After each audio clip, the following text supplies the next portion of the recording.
Miarabantsika rehetra amin'ny anaran'i Jesosy Kristy ny tena koa ary arabainy manokana ianao manaraka an'izao live zao mino fa Andriamanitra efa niasa tamin'ny fiainanao amin'izao androany manontolo zao ary amin'izao hariva izao mbola hiasa amin'ny fiainanao izy ary noho izany dia isorako an'Andriamanitra fotoana omeny ahy anio ahafahako miaraka amintsika eto androany amaky tenin'Andriamanitra isika azo hafatra avy amin'Andriamanitra hiara-hiderana azy ihany koa isika ary ihany koa mankasitraka amin'ny mpanompon'Andriamanitra amin'ny tombosoa omeny anahy ahafahako mitarika antsika ao anatin'izao fotoana izao.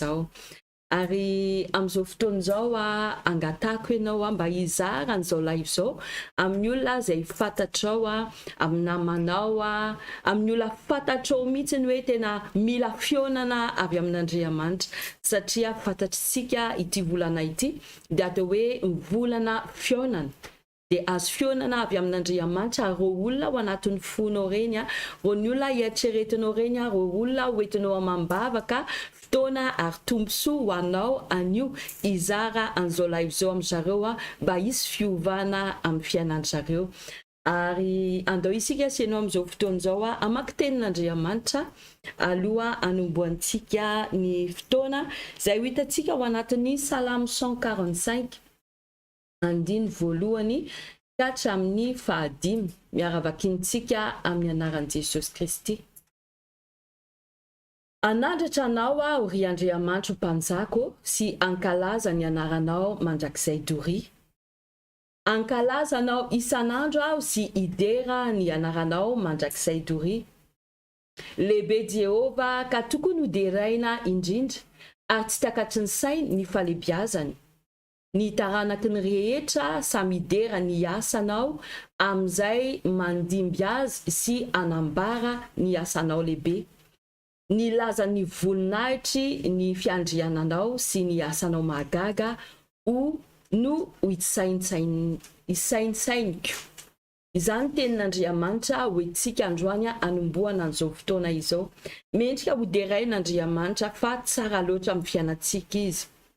Mino fa tsapanao mihitsy ny fahatsaran'Andriamanitra amin'ny fiainanao isan'andro isan'andro. Raha mandinika isika izao zareo amin'izao fotoana izao dia efa tafiditra sady amin'ny volana May.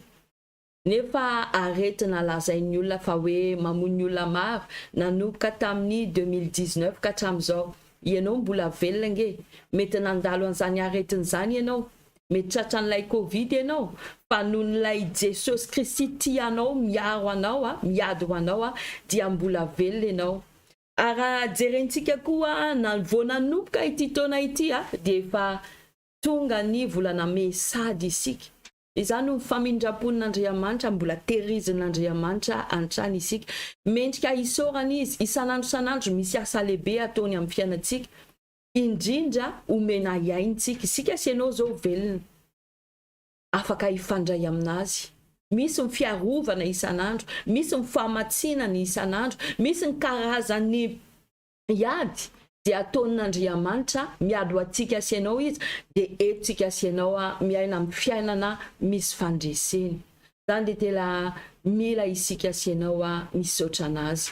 Ary ihany koa Andriamanitra be famindrapo Andriamanitra sika ary raha ianao malala hoe misy zavatra tsy mety nataonao tao anatrehany andao tena hoentintsika ho anatrehany tompo izany mba tsy hisy barrière mba tsy hisy sakana fa tena hoe iaona amin'Andriamanitra mihitsy isika sianao androany ary angataka ihany koa isika ny fanahany mba tena hiasa tanteraka manomboka izao para-patapitra io fotoana io. Andao sandrato ny feoanao andao tsika sianao ivavaka.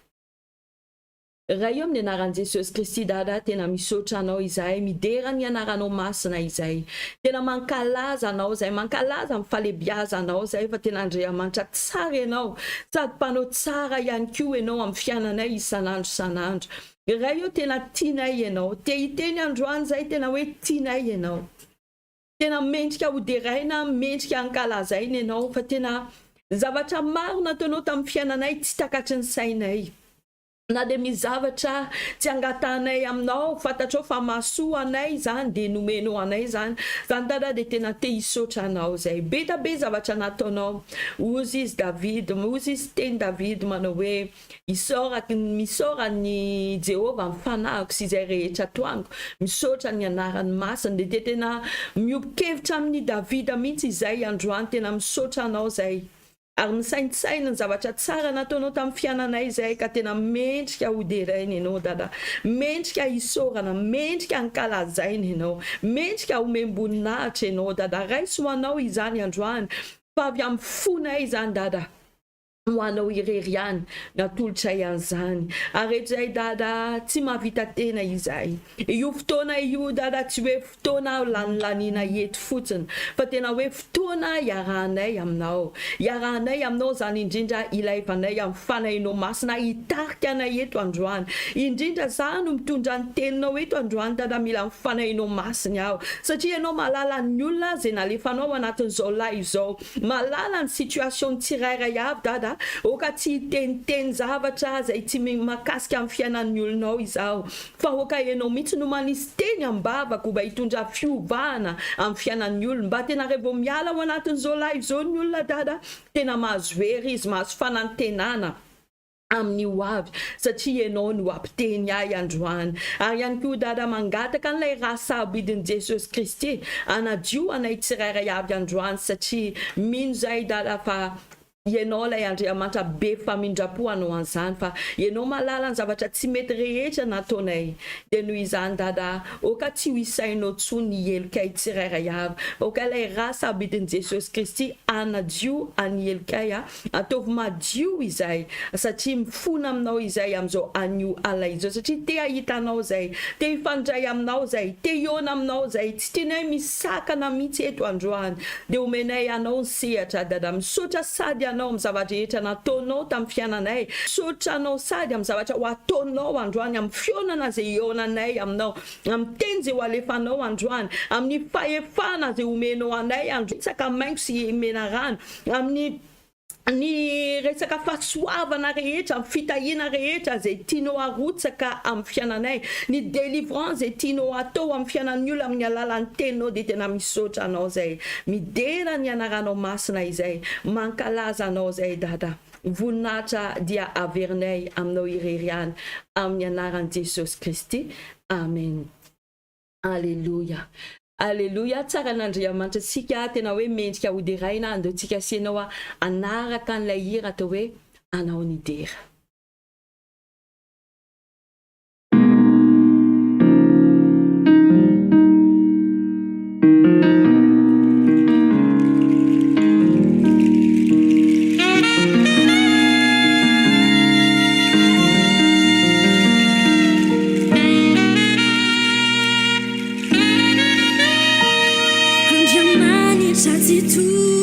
Tompoko ny zao rehetra izao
hatranay hatrany hatrany falainao mandra-piavinao ndray hitondranay any amin'ny paradisa vaovao manaky ianao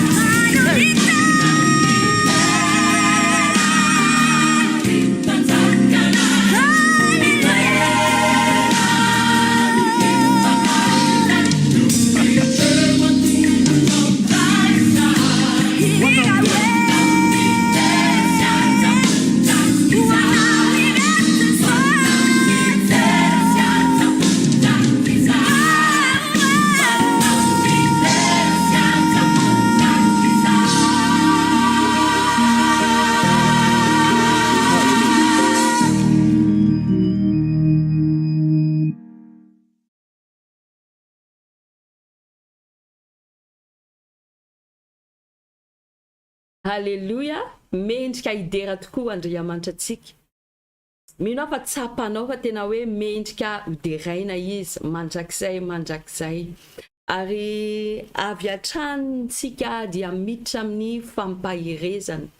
Ny teny nomen'Andriamanitra anahy hozaraiko amintsika androany hitantsika ao anatin'ny asan'ny apôstôly toko 7:1 ka hatramin'ny 7:20. Ho an'ny olona zay vao miditra tiako mihitsy aloha miaraba ny olona maro zay eto androany miaraba ny hery zay avy amin'ny Brest, miaraba ny ranadany volaina, miaraba ny Saoly, miaraba ny Nadia, ny Jasary, arabaina ianao, hery ary narindra, iza koa moa Toky, Isabelle Soary, Nadia, Parsona, Andriantsotra, Parsona, dia arabaina daholo nareo amin'ny anaran'i Jesosy Kristy. Mialatsiny raha ohatra ka hoe tsy namaky ny anaranao tsara fa mbola miezaka aloha, miezaka mamaky teny gasy dia arabainy manokana ianareo. Zavatra alohany amakiko tenin'Andriamanitra tiako teneko amintsika aloha tena hoe tiako mihitsy ny ianao vonina tsara androany. Vonina tsara mihoatra, isaky mihoana amin'ny tompontsika alo ampitombontsika foana ilay degré an'ilay hoe miainy tsara, makato tsara ny tenin'Andriamanitra, dia amin'izay koa tsika miakatra ambombony ara-panahy. Isaky mihoana amin'Andriamanitra aza ataontsika hoe efa mahazatra zay. Fa tena ampiakarina foana ny finoana isaky misy fotoana omen'Andriamanitra antsika ihoana aminazy. Dia iteny aminao androany, tsy misy ny olona zay nihoana tamin'Andriamanitra ka mitova ohatran'ny taloha foana ny fiainana. Averiko, tsy misy ny olona anankiray zay nihoana tamin'Andriamanitra ka hitovy ohatran'ny taloha nihoanany tamin'Andriamanitra ny fiainana. Raha vao isika sy ianao mihoana n'Andriamanitra, misy fiovana hoentin'Andriamanitra amin'ny fiainantsika. Androany mino fa fatatrao io tantara io, ary iara amakitsika amin'ny anaran'i Jesosy Kristy ny tantaran'ny Saoly izany. Saoly zay mbola tsy nihoana tamin'Andriamanitra dia lasa Paoly indray izy avy eo. Dia vakintsika sy ianao somary lavalava le izy dia tsy manino fa vakintsika izany fa tsara mamerina tantara foana isika. Vakintsika amin'ny anaran'i Jesosy Kristy 1:1. Ary Saoly mbola ny fofo fandrahonana sy famonoana tamin'ny mpianatry ny tompo ihany dia nankeo amin'ny mpisorona be izy, ka nangataka taratasy taminy ho any amin'ny sinagoga any amin'ny Damaskosy mba hoentiny mifatotra ho any amin'ny Jerosalema izay rehetra hitany momba izany fampianarana izany na lahy na vavy. 3 Ary nandeha izy dia tonga teo akaikin'ny Damaskosy ary nisy mazava avy any an-danitra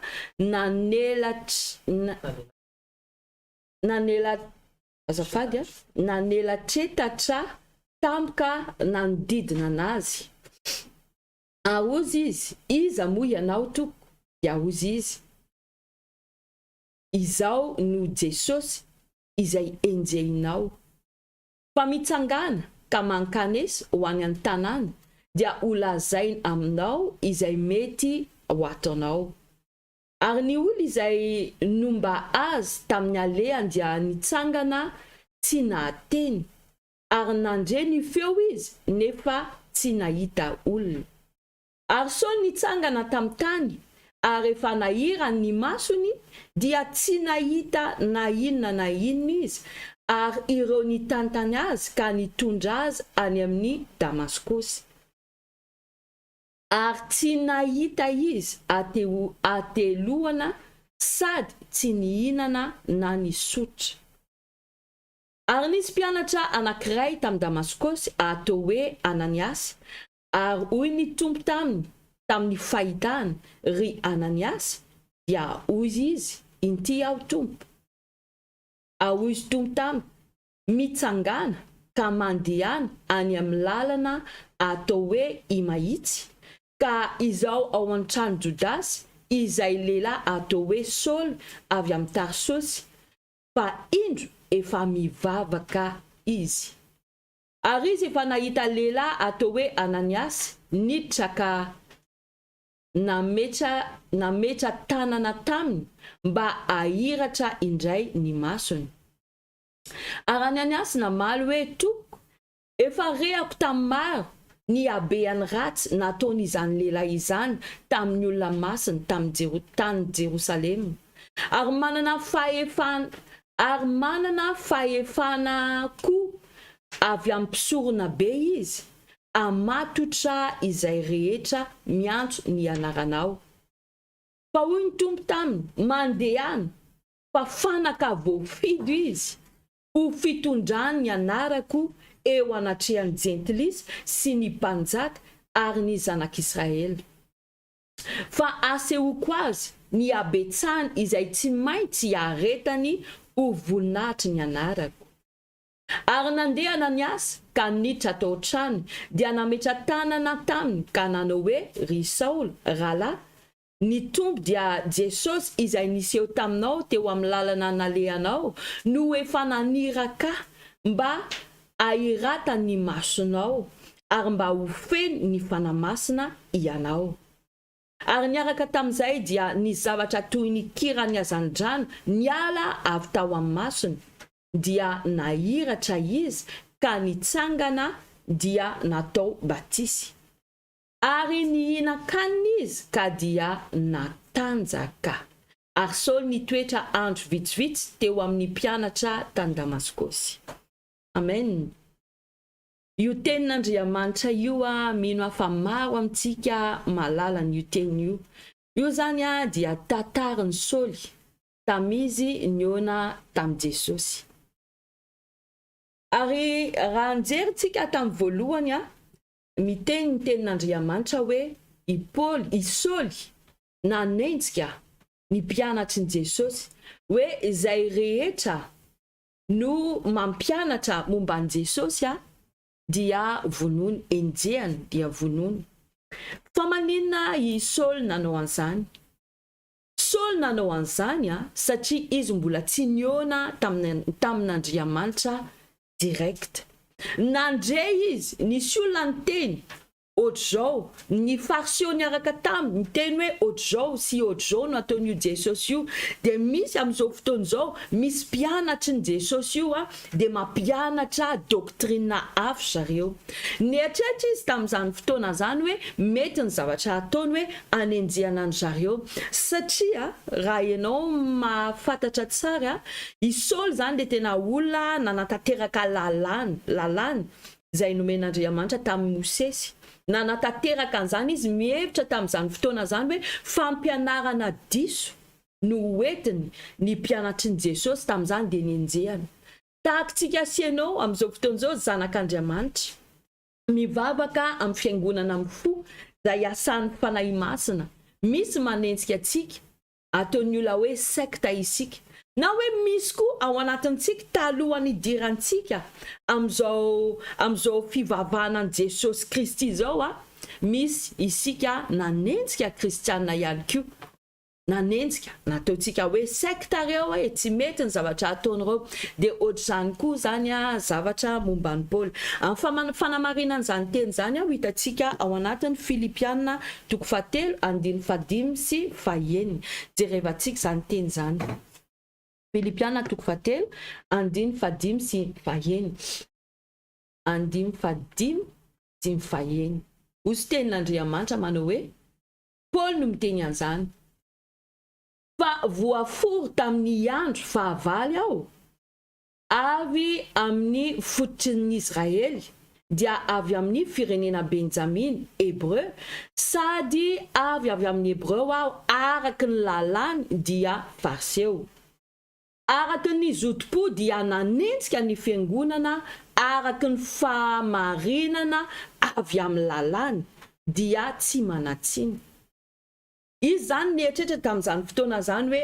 tena manatateraka ny lalàny kanefa indro tsy fantatry ny Paoly hoe ilay Jesosy enjehana io tena izy ny tena izy ilay fahasoavana fa mbola tsy niona tamin'ny fahasoavana nge Paoly tamin'izany fotoana zany hoe mandre hoe ojo momba ny Jesosy ojo ataony Jesosy mpianany tena tsy mbola nafantatra n'Andriamanitra tsy mbola mahafantatra ny Jesosy maizy azy miainy onony izy mbola tsy nisokatra mihitsy ny fahalalana mbola tsy nahazo fahalalana satria izy tsy niona tamin'Andriamanitra dia jerevantsika nge revo niona tamin'Andriamanitra izy fa firy moa zany fa efatra fahatelo jerevantsika fahatelo ary nandeha izy dia tonga teo akaikin'ny Damaskos ary nisy mazava avy any nandanitra nanelatrelatra tampoko nanodidina azy dia andiny faefatra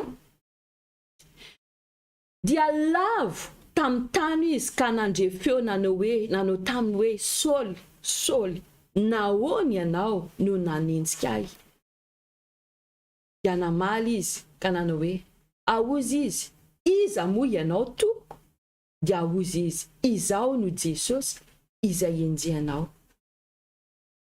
hitanareo zao izy vao tonga sainy fa hoe io ka ilay Jesosy enjehako vao nanomboka ny teny anazy Jesosy dia avy dia tena makato Paoly ozy Jesosy mantsasy fa mitsangana ka makanesa ao any tanàny dia holazaiko aminao izay mety ataonao dia vao niona tamin'ny Jesosy izy dia inona ny zavatra mitrano avy an-trano izy manaiky azy hitantsika amin'ny fionana amin'Andriamanitra dia zava-dehibe amin'ny fiainan'ny olona zava-dehibe amintsika senao hoe miona amin'Andriamanitra mety miteny ianao hoe zay nge efa niona taminy efa niona taminy ianao fa maika ianao miaraka aminazy maika ilay fionanao sy n'Andriamanitra miakatra dimension izay ny tiako resako androany tsy hoe ilay fionana fotsiny fa ho anao zay manaraka an'izao live zao dia fionana spesial ho anao omanin'Andriamanitra ho anao ao anatin'ity volana ity tsy toy ohatra ny taloha intsony ny fiainanao mety hoe kristianina ianao fa misy niveau misy degré ara-panahy tian'Andriamanitra hitondrany anao tsy atoritory ianao tsy rendremana ianao satria efa akaiky hiveriny Jesosy Kristy zany fionana zany tena ilaintsika sy ianao mila fiovana mihitsy ny sika amin'ny fiainantsika rehefa avy eo hiteny aminao zavatra azonao atao mba tena hiazo fionana amin'Andriamanitra tena hoe matsiro tsy azo aina ianao raha tsy mifandray aminazy tsy azo aina ianao raha tsy mivavaka aminazy tsy azo aina ianao raha tena tsy mihaino teny raha tena tsy mamaky ny teny isan'andro ho azavaiko aminao rehefa avy eo zavatra mila ataonao ary ho ataonao zany androany alina dia androany alina averiko aminao tsy misy olona zay niona tamin'Andriamanitra ka hijanona ohatry ny taloha intsony ny fiainany raha vao miona amin'Andriamanitra ianao Andriamanitra mahagaga ny anarany Andriamanitra mahery ny anarany Andriamanitra mahay manao ny zavadrehetra ny anarany Andriamanitra mahalala ny zavadrehetra ny anarany mahalala izy zany mahatonga anazy hoe te hiona aminao te hanova ny fiainanao nge jerevantsika ny tenin'Andriamanitra ny tenen'ny Paoly ao anatin'ny Galatiana andiny fa 15 ka hatramin'ny 16 Galatiana 1 15 ka hatramin'ny 16 Ozy Paul mihitsy no miteny ety fa raha sitraky n'Andriamanitra izay nanokana ahy hatrany amin'ny kiboneny ny niantso ahy tamin'ny fahasoavany ny nampiseho ny zanany tato anato mba hitoriko azy any amin'ny gentilisy niaraka tamin'izay dia tsy nakasainy tamin'ny nofo amandra aho tonga sainy Paul raha vao niona tamin'Andriamanitra tonga sainy izy hoe natokan'Andriamanitra izy hatramin'ny tamin'ny mbola kely ohatr'izany koa ianao natokan'Andriamanitra ianao hatramin'ny tamin'ny mbola kely mbola tsy voaforona ao anatin'ny kiboneny ara ozy Jeremia ozy mibokiny Jeremia tsy ho an'i Jeremia irery zany io Paul mbola mamoaka an'izany teny zany tsy ho an'i Paul irery zany fa ho antsika sy ianao vao niona tamin'Andriamanitra Paul dia hoe matsapa izy hoe no fahasoavan'Andriamanitra izany zay indray izy vao miditra amin'ilay hoe fahasoavana nge zareo zava-dehibe miteny foantsika fahasoavana nge zavatra tena tsy mendrika ho atsika nge zany atao hoe fahasoavana la grâce c'est quelque chose qu'on ne mérite pas fa omen'Andriamanitra atsika satria tiantsika izy zany atao hoe fahasoavana tsy mendrika isika fa omen'Andriamanitra atsika izany dia andao isika sy ianao aloha anaraka hira anankiray dia avy eo hiverina iresaka aminao hiteny momba ny fiainanao ka tena mino fa hisy fionana spesialy amin'Andriamanitra mihitsy ianao androany io hira iarahantsika io tena oka raisinao ao anatin'ny fonao mieritreritra mihitsy ianao hoe zany fahasoavan'Andriamanitra amin'ny fiainanao isanandro zany ary mbola ito izany fahasoavana zany andao ary tsika sy ianao anaraka an'izao hira zao ary avan Jesosy irery zany maty zao atsika fahasoavanao Jesosy iainako io maty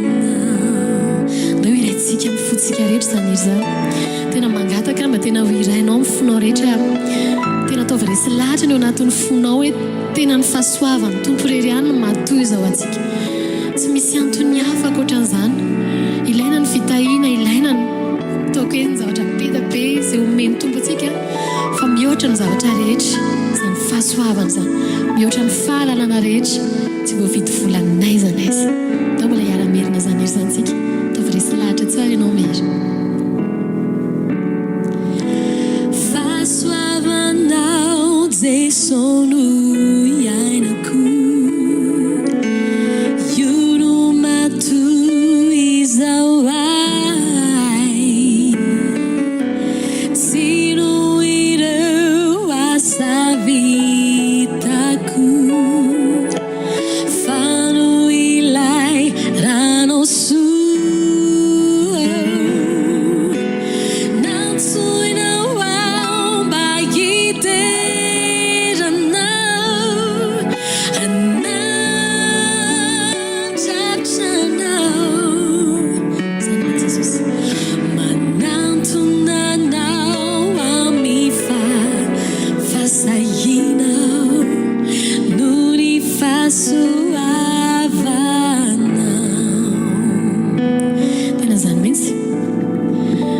tsika lany zany fahasoavan'Andriamanitra zany satria tena zany toy izao antsika tena tiako azonao tena tiako resy lahatra tanteraka ianao hoe izany fahasoavan'Andriamanitra izany dia tsy tenena fotsiny le hoe fahasoavan'Andriamanitra na toy izao fa tena hiainana izany satria tokoa raha misy sainana io dia tena tsisy tavela tsisy tavela.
Alléluia. Arakan'izao hira izao hoe fahasoavan'i Jesosy. Tena fahasoavan'i Jesosy no iainantsika sy ianao. Dia toizako ny fampianarana androany jerevantsika tenin'Andriamanitra nanomboka amin'ny teny amin'izay Paoly. Jerevantsika nge zavatra nyteneny amin'ny Galatiana 2:20.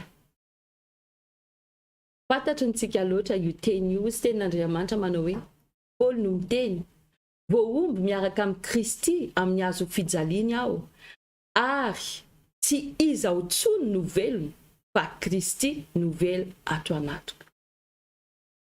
Isika sy ianao zanak'Andriamanitra tsy isika sy ianao tsony no velony fa Kristy no velo ato anatintsika satria efa niona taminy isika sy ianao.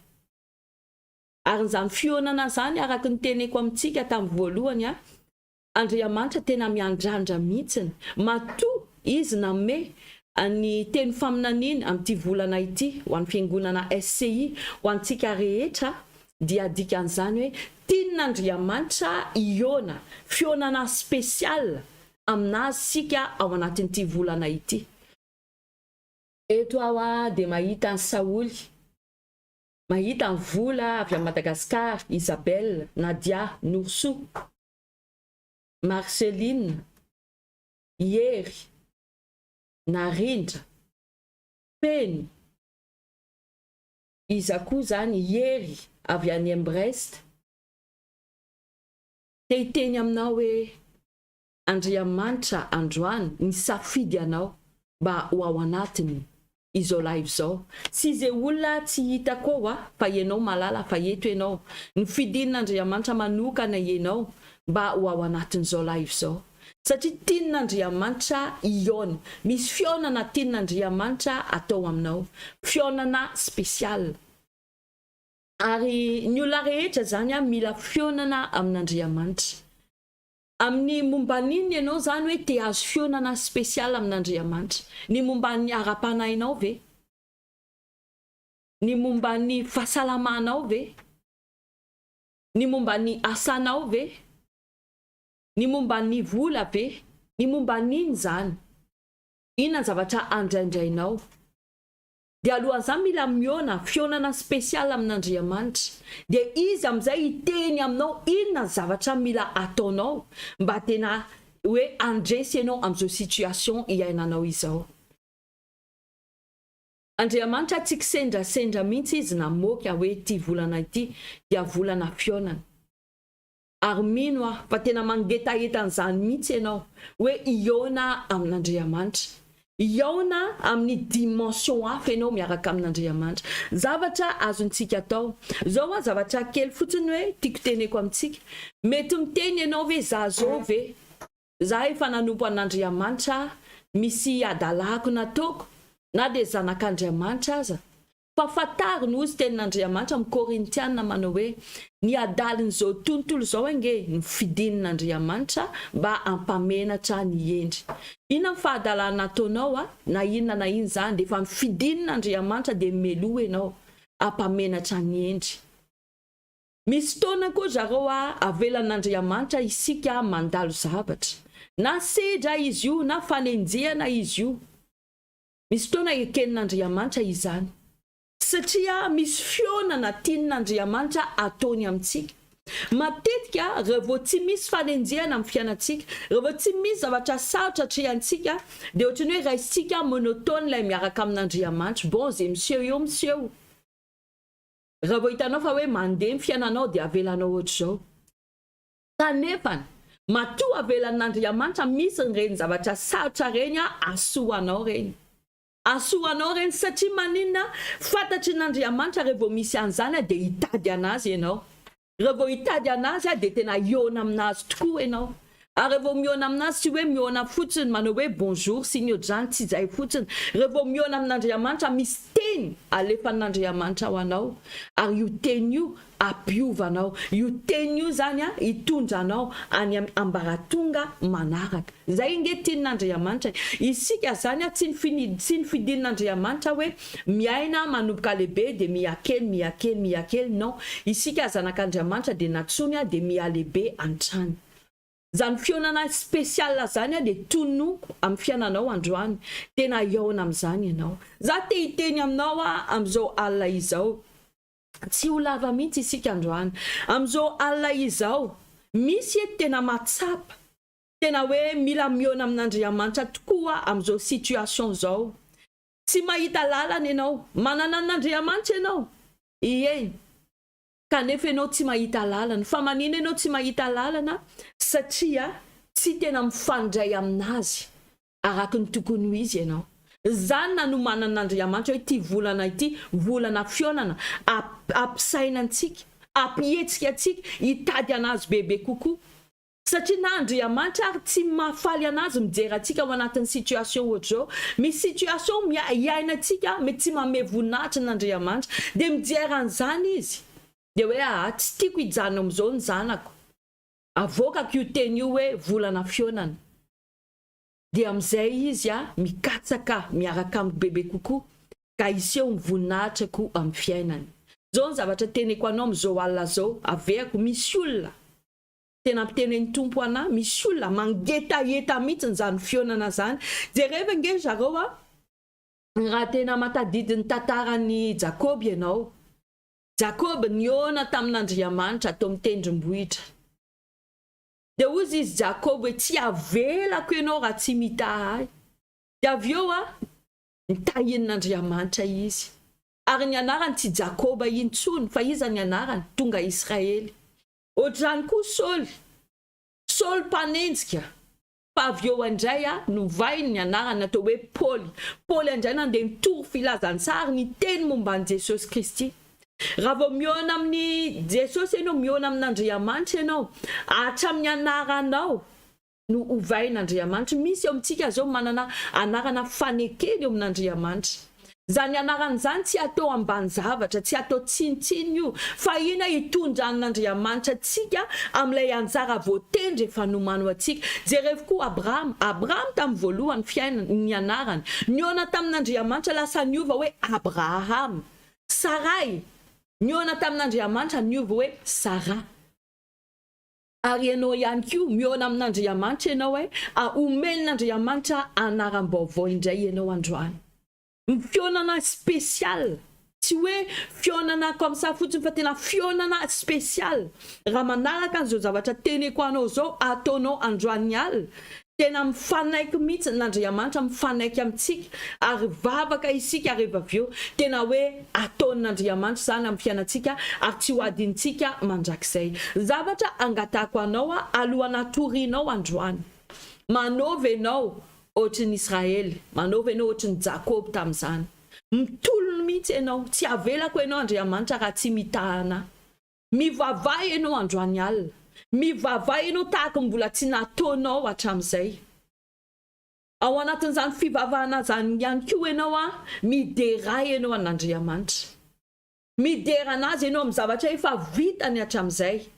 Ary vao midera anazy ianao amin'ny zavatra efa vitany, dia tena anao zavatra vaovao indray izy amin'ny fiainanao, anao zavatra hafa indray izy amin'ny fiainanao. Miankopany ianao aminazy mitadiavo ny fanatrehan'ny Tompo, fa rehefa misy atmosfera amin'ny fanatrehany dia miasa n'Andriamanitra, miasa amin'ny fanahy masina. Mamaky ianao tenin'Andriamanitra, reny teny fikasana nomen'Andriamanitra anao reny. Indraindray nge adintsika nge reny teny reny, marina satsia zareo adintsika reny indraindray, fa averina vakiny reny. Mino fa manana kahienao efa nisoratanao zavatra nitenen'ny Tompo taminao, faminanina nitenen'ny Tompo, ny teny fikasana nomen'ny Tompo anao, ny tao anatin'ny nofinao na nofo ohatr'izao ianao, ny tenin'Andriamanitra ho ataoko io, dia miandry ianao hatramin'izao. Fa androany hoety ho anatrehan'ny Tompo reny, hoety ny taratasinao, hoety ny kahianao ho anatrehan'ny Tompo. Ianao dada efa miprometra anao ohatr'izao fa te hiona aminao, te hahita n'io zavatra io tanteraka aho.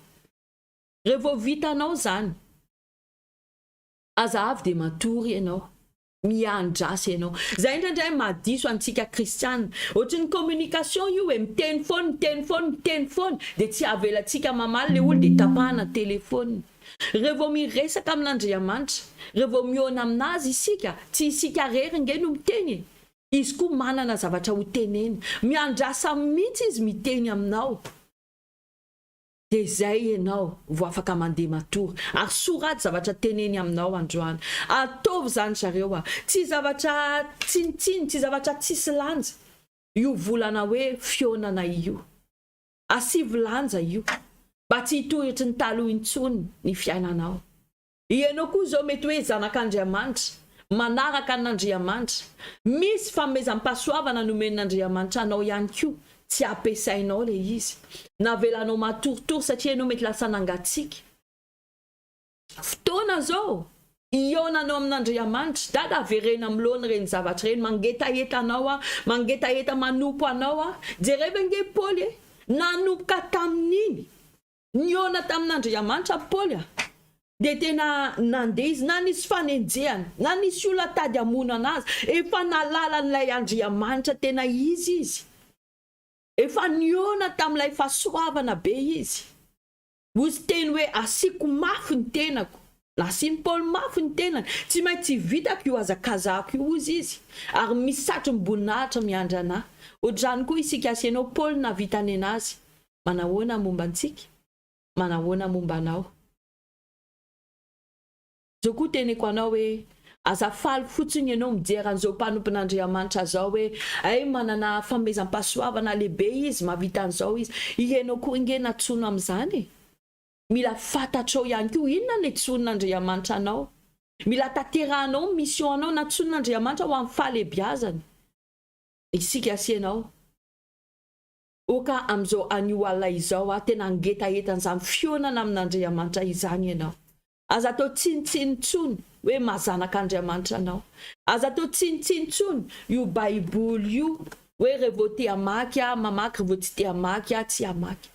Aza atao tsinitsiny tsony fiarahana amin'Andriamanitra. Miteny foana nge izy miteny foana izy fa isika indraindray rehefa variana tsy mandre dia avy eo lazaintsika hoe tsy miteny amintsika ntsony n'Andriamanitra, miteny izy fa rehefa variana isika dia tsy rehantsika. Fa mino ao anatin'ity volana fionana ity tsy variana ianao, tahaka ny tenin'Andriamanitra nitoriany mpanompon'Andriamanitra tamin'ny lahady, niandry reo verjiny 5 iendry reo, nisy endry nisy adaly fa ilay endry niandry fantany zavatra tokony ataony. Ianao koa eto lay adaly nalaina amin'izao tontolo zao ampamenatra ny endry, donc dikan'izany efa endry ianao zao, vehivavy sy lehilahy endry isika sy ianao. Andeo isika sy ianao androso lalina, ataontsika zavatra angatahany tompo atsika dia iona aminazy, ary mino ary tonoko amin'ny anaran'i Jesosy Kristy androany zany fionana zay ionanao amin'Andriamanitra anio alina sy manaraka ao anatin'izao volana May io tsy ho adinao mandrakizay zany. Io fionana iny tena anova ny fiainanao tanteraka. Io fionanao amin'Andriamanitra io tena iseho voninahitrin'Andriamanitra amin'ny fiainanao. Ianao tsy ilay tenenina ny olona tsony hoe io tsinitsiny io tsy mahavita nininy izy, tsy malala nininy io. Fa na izy manana olana dia ianao no atsony.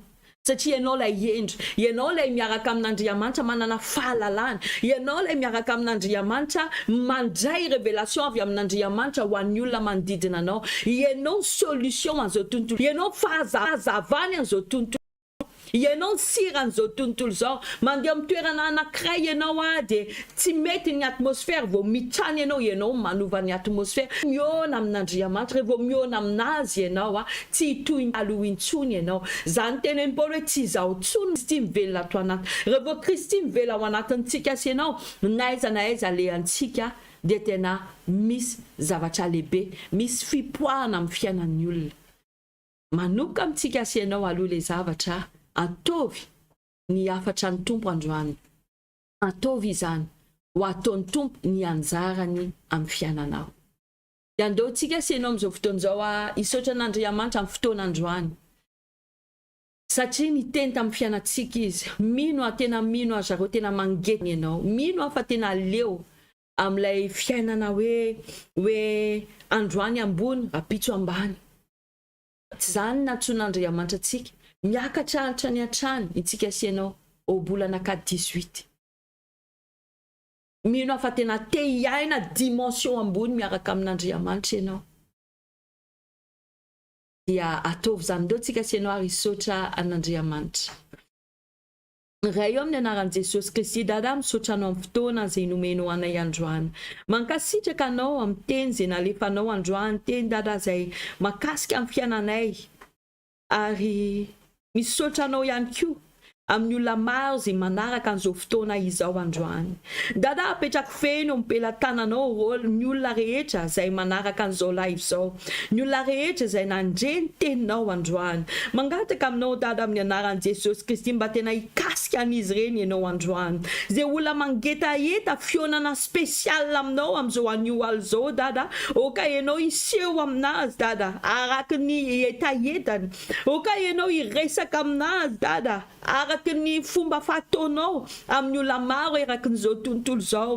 Dada mangataka aminao tena hoe ho ataonao ho tsarony ny olonao izay manaraka an'izao live izao androany, ity fotoana ity ho tsarony ny fionana aminao amin'izao alina izao sy ao anatin'ity volana May ity, ho tsarony zany mandrakizay. Ary zany fionana izany dada tena anova ny tantaran'izy rehetra mba ho voninahitry ny anaranao irery any. Dada ho an'izay mangatsika tompo amin'izao fotoan'izao, kasio izy, kasio ny fony, kasio ny sainany, kasio ny fanany, kasio ny tenany. Oka ny herinao mepity any amin'ny zareo amin'izao fotoan'izao amin'ny anaran'i Jesosy Kristy, ka tena angetaheta anao izy, angetaheta hitsalaly aminao izy, angetaheta révélation avy aminao izy, angetaheta fiovana amin'ny fiainany, angetaheta anao bebe kokoa izy dada, ka tena azo tsiro izy, tena tsy azo aina izy raha tsy miaraka aminao isanandro, tsy azo aina izy raha tsy miresaka aminao isanandro. Atao dada ao anatin'izy ireny, velominy indray ao anatin'ireo olo ny fitiavany anao tompo, ka tsy hisaraka aminao intsony izy ireny amin'ny anaran'i Jesosy Kristy. Dada misaotra anao amin'ny asa lehibe izay ataonao amin'izao fotoana izao. Tena matsapa amin'izao fotoana izao dada fa mandrotsaka ny herinao. Atao dada tohizo ny asanao amin'ny anaran'i Jesosy Kristy. Ary ianao zay manaraka an'izao live izao asandrato ny tananao raiso ny hery avy amin'Andriamanitra amin'izao fotoana izao, raiso ny hery avy amin'ny fanahy masina amin'izao fotoana izao. Tadidio afatary fa Andriamanitra, sady Andriamanitra lavitra izy no Andriamanitra akaiky. Rehefa mangetaheta kasika avy aminazy ianao dia ho azonao zany, atsangany tananao, raiso zany amin'ny anaran'i Jesosy Kristy. Raiso zany mikasika anao amin'izao fotoana izao fanahy masina, mikasika anao izy, mikasika anao izy, mikasika amin'ny fonao, mikasika ny sainao, mikasika ny fananao, mikasika ny vantanao ihany koa izy amin'ny anaran'i Jesosy Kristy. Ary sanatria misy marary eto noho n'Andriamanitra mikasika anao dia miala ny aretina amin'ny anaran'i Jesosy Kristy. Raiso ny hery, raiso ny hery n'Andriamanitra, raiso ny hery avy any ambony amin'ny anaran'i Jesosy Kristy. Anjaranao zany, anjaranao zany, anjaranao zany. Halleluja. Dada misaotra anao midera ny anaranao masina ny fomba fiasanao amin'izao fotoana izao. Ndeha raiky ianao dada. Halleluja. Misaotra anao, misaotra anao. Tena misaotra anao amin'ny asa lehibe izay nataonao amin'ny fiainan'ny zanakao. Halleluja. Voninahitra dia aveako aminao irery ihany amin'ny anaran'i Jesosy Kristy. Amen. Halleluja. Halleluja. Ivavaka ho anao mba hoe andeha atory ianao rehefa avy eo, fa tsy izao. Azadiny mila vavaka ianao, mandray amin'Andriamanitra, midera anazy miankohaka aminazy mamaky teny mivavaka aminazy hoentinao anatrehan'ny tompo ny kahianao izay misy ny teny faminaniany teneny tompo sy teny fikasana rehetra. Vita io izay ianao vao andeha atory. Vavaka ho anao fa Andriamanitra hiasa amin'ny fiainanao ihany koa, na dia ao anatin'ny torimaso mbola iona amin'ny tompo ianao. Anofy ianao, nofy avy amin'Andriamanitra. Zay nge ny teneny tompo amin'ny andro farany andatsahako ny fanahiko amin'ny nofy rehetra hozy izy, hatramin'ny ankizy ka hatramin'ny lehibe. Eo hozy izy anana nofo, eo hozy izy aminany, eo hozy izy anana revelation. Zany ny anjaranao. Andao atsika sy ianao ivavaka. Dada amin'ny anaran'i Jesosy Kristy tompo, misaotra anao amin'ny fotoana androany. Mankasitraka anao zay dada. Lehibe ianao magaga amin'ny fomba fiasanao. Apetraka fenao ampelantananao ny olonao dada rehefa andeha atory izy androany. Oka ny tananao mahery momba anazy, oka ianao hiaro anazy tompo. Mangataka aminao dada araka ny teninao manao hoe ny anjely masonao itoby mandidina an'izay matahotra anao, amin'izay matahotra anao. Dada alefaso ny anjelinao. Naiza na aiza misy any zanakao amin'izao fotoana izao, itoby mandidina anazy. Na ao anatin'ny torimaso zany dada dia tena ianao no miaro anay. Na mandeha matory ny olona koa dada, ianao no andefa ny teninao amin'ny fiainany. Ianao dada no amenofy anazy, anofy anao izy, ary tena iona aminao izy na dia ao anatin'ny torimasony aza. Dia mankasitraka anao zay iray eo amin'ny anaran'i Jesosy Kristy. Misaotra anao amin'ny zava-dehibe ho ataonao. Mankasitraka anao amin'ny zavadrehetra izay ho ataonao ao anatin'izao alina izao. Amin'ny anaran'i Jesosy Kristy nanaovanay an'izao vavaka izao. Tahiana tompo ianao ary entiko fahasoavan'Andriamanitra sy ny famindram-pony anaraka anao amin'ny andro rehetra iainanao dia hitoetra amin'ny Jehova andro lava ianao amin'ny anaran'i Jesosy Kristy. Amen. Tahiana tompo daholo ianao tahiana tompo daholo tsika rehetra rehetra eto mino fa nakasika anao ny tenin'Andriamanitra androany, mino fa anaraka toromarika ianao, fa miandry ny fijoroana vavin'olombelonao, miandry anao ilaza ny zavatra mahagaga nataon'Andriamanitra amin'ny fiainanao. Tahiana tompo ianao dia amin'ny zoma herinandro zao isika iverina eto. dia miaravatsika rehetra amin'ny anaran'i Jesosy Kristy. Maro amintsika moa manontany hoe aiza ny toerana fiangonana chrétien international eto Maurice. Androany dia ampifaliana lehibe no ampisehoaka antsika an'ilay lalana ampiravatsika any amin'ny fiangonana. Voalohany indrindra moa dia maro amintsika avany Rosile, mety avany Port-Louis, avany Beaubassin dia maka busika 145 trèfle dia mangataka an'ilay bus ampy.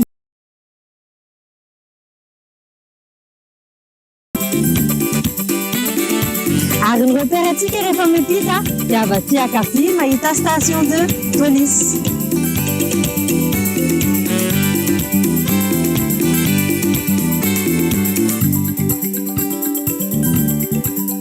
Manomboka avy dia mora kokoa mahita fiangonana ka Araho ary anay dia mbao tomponao. Rehefa tonga eto moa tsika dia mahafinaritra kokoa satria raha manana tôbily ianao, manana moto ianao, misy ny parking. Ary rehefa vita ihany koa ny fiangonana dia manana toerantsika ahafahantsika misakafo ilay avy aty any ankavia.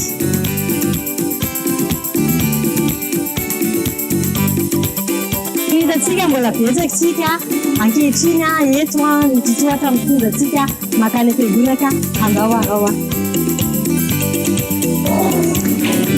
Mahafinaritra tokoa miditra eto an-trano iray eto manalaka tasaina ianao tonga soa tahaka ny mpanjaka avy aty amin'ny ankaviany koa afaka maka température satria tadidio fa manaraka ihany koa ny fepetra isika ianao dia andao ako mbola tokanao ihany. Dia ny maray mahafinaritra manao toerantsika afaka hipetrahana isotroana dite rehefa vita ihany koa ny fiangonana dia miara mipetraka miara mitafatafa tsangataka vaovao satria fianakaviana iray tsika mitombo andao ihany ary eto ary levetantsika raha vavy eto izay misy ihany koa mandray ny anarana mba ahafantarana hoe iza sy iza avy tsika tonga nanatrika ny fotoam-bavaka dia andao misy surprise anao anatiny ao manasanao tongava.